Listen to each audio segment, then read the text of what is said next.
Presença ilustre neste programa, ele está de volta, está numa nova plataforma, que essa plataforma ainda não tem no Brasil. É uma plataforma que foi lançada agora, teve aquela treta no YouTube, aí o YouTube, o Google agora está cheio de Leonardos, muitos Leonardos. Inclusive aqui temos alguns Leonardos no Google. Por quê? Porque o Google é muito grande, e o Google tem muita preocupação, e o Google tem muitos anunciantes. Aí você vai lá, você fala alguma coisa, dá problema no Google. Tem a justiça atrás do Google. E agora ele saiu do Google e está numa plataforma que parece ser menos famosa. Ninguém conhece aqui no Brasil, praticamente. Que chama-se Rumble. Que é uma plataforma americana. Porém, se você for lá e colocar Rumble.com, você baixa ela no seu celular. Tem o app no iOS e no Android, dá pra baixar. Já. Ah, já tem o app? Já. Tem. Só, o problema é que não tá traduzido, né? Tá em inglês. Mas eles estão traduzindo, foi o que me disseram, pelo menos. Entendi. E aí você agora migrou pra essa plataforma porque no Google você não pode mais. Eu posso, na verdade, tanto que eu tô soltando cortes lá, mas eu não posso monetizar por enquanto. Eu fiquei suspenso durante uns meses aí. Mas é possível reaver a monetização, aparentemente. Eu acredito nisso. Entendi. Então, quer dizer, dinheiro você não ganha mais. Nem você, nem o Flow. Não, pior que é. O Flow também tá desmonetizado, mas eles vão ser remonetizados em breve, eu espero, assim. Eles já pediram ali, o YouTube falou que ia dar 30 dias pra ver. E aí estamos esperando esses 30 dias ali acabar para eles conseguirem de volta. De toda essa história que aconteceu, o que você aprendeu com isso, com toda esse bafafá que aconteceu? Nossa, eu aprendi muita coisa, viu? Eu aprendi que, ficar muito bêbado e fazer podcast falando sobre política e coisas sérias com deputados federais talvez não seja uma boa ideia, né? Mas eu aprendi também que essa galera de internet aí, elas são muito ingratas, tá ligado? A gente teve muitos ataques de pessoas que tinham ido no Flow e que o Flow ajudou muito. Tiraram, né? Pediram pra tirar o episódio. E é meio triste, né? É meio que existe uma onda, né? A onda positiva, que foi quando o Flow tava começando, e aí era uma novidade, explodiu. E aí tem a onda negativa, né? Quando tá todo mundo querendo destruir a parada. Aconteceu alguma coisa, uma polêmica, e aí todo mundo falou, opa, agora é hora de eu ganhar em cima dessa polêmica, e foda-se se... desculpa o palavrão. E desculpa se tinha ajudado eu no passado, pessoas que a gente ajudou muito, que as carreiras foram feitas pela entrevista, eu não diria feitas, mas alavancadas pra caralho, e na primeira oportunidade deles enfiarem uma faca pra ganhar um pouco de like e surfar nessa onda negativa, eles fizeram, e foram muitos, né? Você sabe o negócio que eu aprendi na minha vida, cara? Que é o seguinte, eu já tomei muita flechada. São Sebastião, você já viu ou não? Quantas flechadas? Não, olha lá, pega lá, depois põe São Sebastião. É o seguinte, quando o BO é esse, você tá sozinho. E as pessoas não gostam de você. A nossa audiência não gosta nem de mim, nem de você, nem de você. Eles não gostam de ninguém. Quem gosta de você é quem está muito próximo a você. Só essas pessoas vão entender. Só quem está próximo. O resto é opinião pública. Lógico que a gente tem que respeitar a opinião pública. Claro. Que eu acho também que a gente não deve... Você não pode fazer mimimi agora de falar isso. Por quê? Porque foi uma opinião pública. Do mesmo jeito que eu tenho o direito de falar aqui, a opinião pública tem o direito de me cancelar. Sim, mas não tô falando nem da opinião pública, né? De quem participou do programa. Só que esse cara também tá dependendo da opinião pública. Esse é que é o rolo da rede. O cara, ele fica com medo de entrar nessa, junto com você. Não, tudo então bem. É um negócio meio que impossível. Mas ele pode ficar quieto. Ele não precisa ajudar a... pegar a oportunidade, né? Uma pedrinha. Mas não é uma coisa assim de tipo, não vou defender o cara porque vai pegar mal. Ok, isso eu entendo. E teve muita gente que fez isso. Mas não é. O cara quer like, dinheiro e patrocínio. Tudo bem. Então, mas esse é que é o objetivo. É que é muito... O objetivo final é esse. Não é algo que eu faria, entendeu? Eu vejo o meu caráter, e se eu tenho o cara que me ajudou no passado e ele tá num mau momento, eu posso até ficar quieto pra não me prejudicar. Mas eu não vou entrar na turba dos caras com as foices e com as tochas pra aumentar ainda mais esse hype negativo. Eu não acho isso legal. Você acha isso imoral? Mas quem você acha que é o cara, assim? Você dá nomes? Olha, eu já falei do Diogo Defante, que foi um cara que a gente ajudou muito. Ele falou pra mim, inclusive, que ajudou muito no episódio. Teve pessoas até dentro da empresa que agiram dessa forma, entendeu? Então, foram muitas pessoas. Foram mais de 50 episódios que foram pedidos pra tirar, entendeu? É que tem que fazer uma divisão, e eu concordo com uma coisa, assim, a internet, né, quando você cria o seu conteúdo e putz, o podcast bombou, o cara pega um corte e ele realmente, pode manipular o que aconteceu. E aí todo mundo vai lá, uma onda aqui, uma manada, e vai querer te ferrar. Isso é uma coisa que é do Twitter, que acho que você já sofreu isso no passado. Várias vezes. Mas pontualmente, você mesmo foi lá e se pronunciou, você falou uma puta barbaridade, né? De um jeito horrível. Falou de um jeito horroroso. E aí você tem o direito de se arrepender, né? Do que você falou. Sim. E as pessoas não deram tempo pra você se pronunciar em relação a isso. Por que os caras querem? Que você peça desculpa e que você morra. Mas eles querem suicídio. Eles querem que você... Exatamente.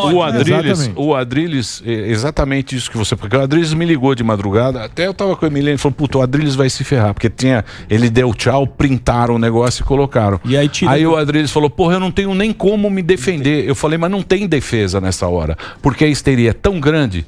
E o cara, ele pega só o print, só aquilo que você falou. Você viu lá, o Jornal Nacional, ele dando o texto, o William Bonner, ele dá um texto totalmente fora daquilo. Pô, a gente vê lá. Porque acho que o programa tem 3 horas. Naquelas 3 horas não foi isso que ele falou. Mas é muito forte. Mas as pessoas, elas não assistem o programa. Total. É que nem o Pânico. Você tira o pedacinho e acabou, bicho. É aquilo que vale. É o corte. Dos cortes. Isso aí. Mas a reflexão que acho que ele fez, Emílio, foi falar, cara, eu tava bebaça, muito louco, eu falei uma puta barbaridade sem saber do contexto, não sei o repertório, né? Não estudei tanto pra falar sobre isso e foi uma cagada. Muita gente atribuiu que eu tava bêbado e por isso eu falei algo... Essa é sua opinião por estar louco, né? Você foi sincero. Mas na verdade, o que eu falei quando eu tava bêbado a ideia que eu tava defendendo é a ideia de liberdade de expressão, que é a primeira emenda dos Estados Unidos. Sim. Essa é a ideia. Não é uma ideia radical, não é uma ideia... É uma ideia que é constitucional e foi aprovada pelos ministros Supremos dos Estados Unidos, que é a maior democracia do mundo. Sim. Não é uma ideia assim, nossa, que ideia... Oh, meu Deus, de onde ele tirou isso, entendeu? Agora, na forma com que eu fui defender esta ideia, eu errei. Eu defendi essa ideia de uma maneira muito burra e eu defendia de uma forma muito burra porque eu tava bêbado, isso ajudou. Aí eu defender de uma forma muito... Quando você tá bêbado... Falta de argumentação. Pouco embasado. Exato. Mas você não acha que o ato seguinte desse podcast que você tinha feito com o Kim Kataguiri e com a Tabata Amaral, isso. Quando você tava já se retratando, você não acha que isso contribui pra turba dar o golpe final, a facada final? Eu achei que foi pior, sabia? Eu olhei eu vi o vídeo da retratação. Quando eu vi o vídeo da sua exposição, eu já tive debate sobre liberdade de expressão no ambiente lá do mestrado e do doutorado. E é um debate profícuo, é um debate inteligente, é um debate bom e tem que ser feito. E a gente não pode de alguma forma se apegar a minudências aí, a questões menores, entendeu? Que foi o que aconteceu. Mas eu acho que quando você se retratou foi pior a emenda do que o soneto, você não acha? Eu concordo com você, tem um cara que eu gosto muito que é o Jordan Peterson e ele fala, você nunca deve pedir desculpa a uma turba sangrenta que só quer te matar. Porque eles não querem a desculpa, eles querem a sua morte. Exato. E você pedir desculpa, você abre uma fragilidade para a percepção de que você realmente estava... que foi justificável a repercussão histérica da sociedade, entendeu? Eu respeito a opinião pública, mas a questão é que a gente está vivendo numa fase da sociedade que não é a opinião pública mesmo, entendeu? É uma minoria de pessoas que são muito barulhentas e que elas entenderam esse mecanismo de cancelamento nas redes e ela usa isso para calar todo mundo que não tenha uma ideia que é a ideologia deles defendem. É uma massa coordenada, não é uma coisa assim espontânea da sociedade. Mas provavelmente você deve saber quem são essas pessoas. Você sabe quem são? Sleeping Giants, essa turma. Sleeping Giants, a própria Globo, UOL.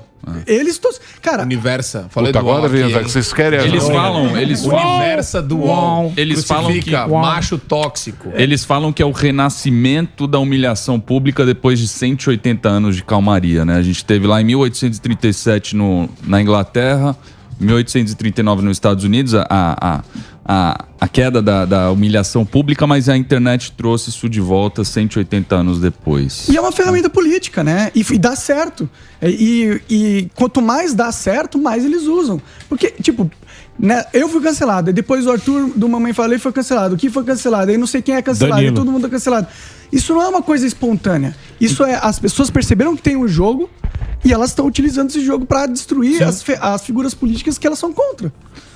No início até, assim, você pega a internet alguns anos atrás, a gente achava que poderia ser uma justiça, então ocorria algum problema com uma marca, por exemplo, num caso de desemprego daquela pessoa ali, as pessoas iam lá e faziam um mutirão contra a marca e tal, e parecia que causava-se uma certa justiça, mas aí tomou uma proporção tão bizarra e grotesca Não é nesse justiça tipo de nenhum caso, mais. né? Por exemplo, aquele caso do Vira uma perseguição mesmo. do iFood. Eu fiz uma pergunta para advogado e aí causou uma comoção enorme por causa de uma pergunta sobre a lei para um advogado. E aí o iFood pegou e tirou o patrocínio do Flow e soltou uma nota falando, não compactuamos com ideias, não sei o que, blá, blá, blá, blá, blá, blá. E aí você vai olhar, saiu uma reportagem recentemente que o iFood fez contratou uma empresa de marketing gigantesca para ferrar o cara que era o líder do movimento dos entregadores. Dos motoboys. Aí essa empresa paga de boazinha, Sim. pega de bastião da moralidade, de defensores dos bons costumes, mas por trás das câmeras, os caras são os desculpa a palavra, mas são os filha da puta que estão fudendo as pessoas que estão tentando se organizar para ter direitos melhores nas condições de trabalho que eles têm lá. Então, não é mais uma questão de bem e mal, é só hipocrisia É só e cortina poder de fumaça. político. É estética. Estética. Então, mas é o mundo que vivemos, meu querido Monarca. Você tem duas opções. Ou você vai lá pra Alcântara da Serra. Alcântara da Serra planta umas maconhas, você acorda de manhã e fala, opa, como é que tá o tempo hoje? Hoje vai chover. Então vou ficar aqui. Ou então entra no negócio e vambora. Mas é isso que eu quero fazer. Vambora, vamos lutar. Eu acho que a gente tem que entender que isso está acontecendo e a gente não pode se calar. A gente não pode deixar com que isso vire normal para sempre. Existe um caminho onde a gente educa a sociedade para eles entenderem que eles estão sendo feitos de gado, de massa de manobra, de poderes que eles nem acreditam. O cara, o jovenzinho do Twitter, ele vai lá, me cancela, acha que tá fazendo bem pro mundo. Não tá não. Você é apenas uma pecinha numa engrenagem política que vai fortalecer os piores crápulas que estão aí espalhados. Eles que estão dominando.